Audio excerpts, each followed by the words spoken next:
Hello everyone and welcome back to the channel. Today we are breaking down one of the most chaotic, dramatic, and downright entertaining opening days of Test cricket you will see all year. England versus New Zealand, the first test of the 2026 summer, played at the home of cricket, Lord's in London. 16 wickets fell today. 16.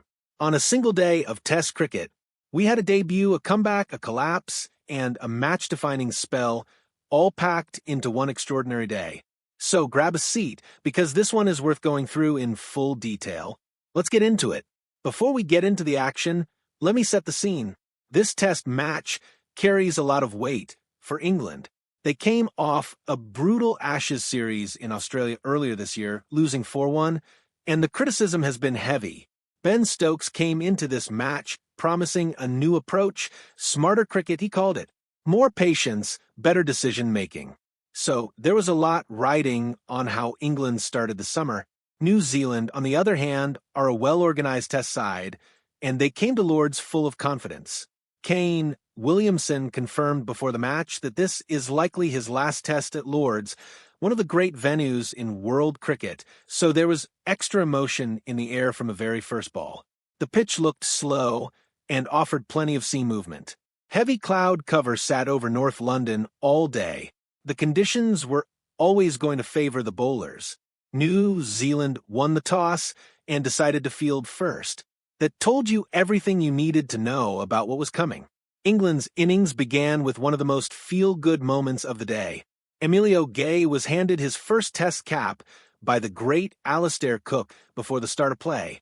Gay is a young opener who has impressed in county cricket, and making your debut at Lord's is about as big as it gets in English cricket. The first ball of his test career came from Kyle Jamieson, and it was a rank-full toss. Gay laced it through the covers for 4. What a way to begin.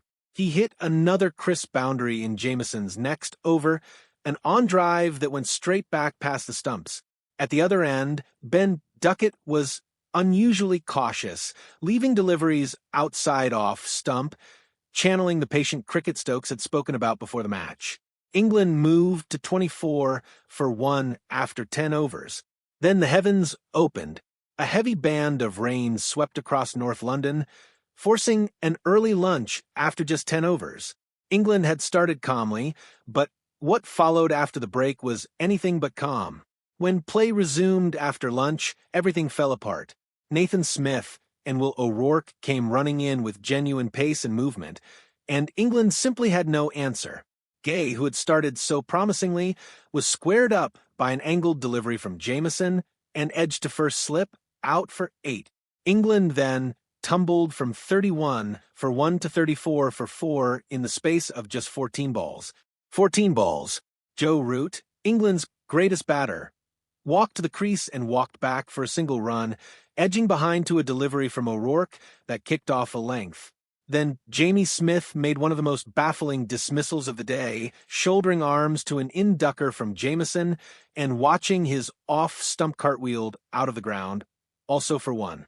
England were 55 for 5 and staring down the barrel of an embarrassing total. That is when Harry Brook decided enough was enough. While wickets fell around him, Brook batted with aggression and real clarity of thought, smashing Jamieson's heavy lengths through the offside, picking up boundaries at will, and essentially playing a one-man rescue mission for England. He was dropped on 8 and again on 45, 2 lives that New Zealand will deeply regret giving him, but he made them pay every single time. Brook reached his 50 off just 64 balls, hitting 9 fours along the way.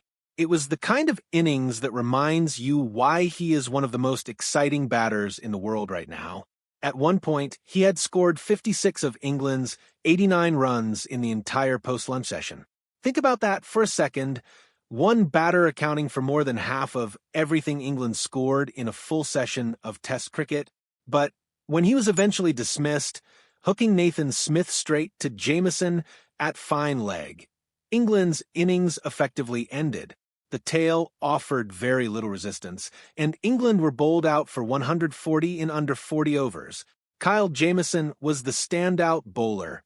5 wickets for 62 runs in 14 overs in his first-class match for 6 months after a long spell dealing with back stress problems. He looked like he had never been away. Nathan Smith took 3 for 38, finding swing both ways throughout. England were well and truly outbowled, and 140 was a total that gave them very little to work with. Now, this is where the day took its most incredible turn. Ollie Robinson walked out to bowl for England in New Zealand's reply. Robinson had not played a test match for 2 years, 2 full years out of international cricket. He was making his comeback right here at Lord's, and he did not waste a single delivery. His very first over back in Test cricket was one of the most extraordinary spells you will ever see. He bowled Devon Conway with a nip backer that Conway completely misjudged. First wicket. Next ball, Kane Williamson nicked an inside edge to short leg, where debutant Emilio Gay took a sharp catch before the ball had even settled in his hands. Second wicket. And then, 1 ball later, Robinson was on a hat trick. Raken Ravindra was struck on the pad, the appeal went up, Rod Tucker raised his finger, Ravindra reviewed it, the ball tracking showed marginal umpire's call, and the wicket stood. 3 wickets in 3 balls. A triple wicket maiden on his comeback to Test cricket. The Lord's crowd absolutely erupted. But England were not done. Gus Atkinson then had Tom Latham playing down the wrong line to make it 12 for 4. Robinson came back and bowled Daryl Mitchell through the gate as he shouldered arms to a perfectly directed bail trimmer, flattening his middle stump.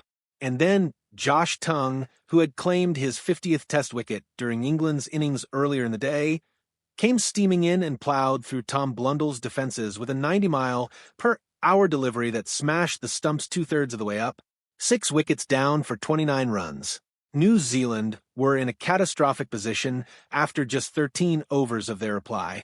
Robinson's figures at that point stood at 4 wickets for just 10 runs in his first 6 overs back in Test cricket after 2 years away. You genuinely could not write it. In the middle of all this carnage, Glenn Phillips stood at the crease and completely refused to panic. While batters came and went around him, Phillips counterattacked with real intent, flicking boundaries off his pads, driving through the covers, doing everything he could to stop New Zealand from completely collapsing. He batted with composure and purpose that stood in total contrast to everything that was happening around him. By the time bad light ended play early in the evening, Phillips was unbeaten on 31, and Nathan Smith was still there alongside him on 6. New Zealand closed the day on 61 for 6, trailing England by 79 runs, with 4 wickets still standing. So, what is the verdict on day 1? England are in control, make no mistake about that. But they made things far harder than they needed to with the bat. Dropping Brook twice, losing 7 wickets for 85 runs in the afternoon session, and getting bowled out for 140 against a New Zealand side, missing their attack leader Matt Henry, who only managed 4 overs before going off with a hamstring problem. These are not the signs of the smarter cricket Ben Stokes talked about. The batting has to be much better if they get the chance to bat again tomorrow. But with the ball, England were absolutely brilliant. Robinson's comeback is the undeniable story of the day. And honestly, it might be the story of the entire summer. A triple wicket maiden after 2 years out of Test cricket on the biggest stage in English cricket. Remarkable does not even begin to cover it. Day 2 tomorrow promises to be just as gripping. If Robinson and Tongue can knock over the last 4 New Zealand wickets cheaply in the morning, England will be back in to bat with momentum, a lead, and a pitch that is only going to get more unpredictable. If Phillips can somehow drag New Zealand past England's total and put them in front, this match flips completely. Either way, we are in for a brilliant day of cricket. Do not miss it. If you enjoyed today's breakdown, give the video a like, drop your thoughts in the comments below, and subscribe if you have not already so you do not miss the Day 2 review. I will see you then. Take care, everyone.